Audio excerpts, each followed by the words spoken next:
ஆமை புகுந்த வீடும் அமீனா புகுந்த வீடும் உருப்படாதுன்ற பழமொழி நம்மள பல பேர் கேட்டிருப்போம். ஆனால் உலகம் முழுவதும் கடல் வழி பயணம் மேற்கொள்ள தமிழர்களுக்கு பேர் உதவியாக இருந்தது இந்த ஆமைகள்.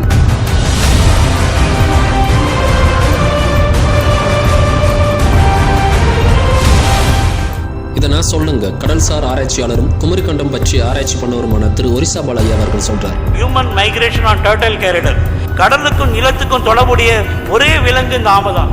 கிட்டத்தட்ட டைனோசரஸ் காலத்திலிருந்து வாழக்கூடிய ஆமைகள் கடல் பரப்புல நீண்ட நெடுந்தூரம் பயணம் பண்ணக்கூடியது. இப்படி பயணிக்கக்கூடிய ஆமைகள் தான் முட்டையிட்டு குஞ்சு பொரிக்கிற காலங்கள்ல தன்னுடைய பிறந்த இடத்தை நோக்கி பயணிக்குமா?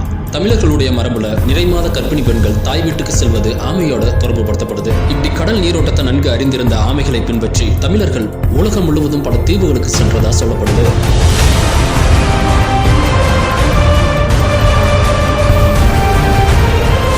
மேலும் உலகம் முழுவதும் பல கோவில்கள்ல ஆமைகள் வழிபாட்டுக்குரிய தெய்வமா இருக்கு.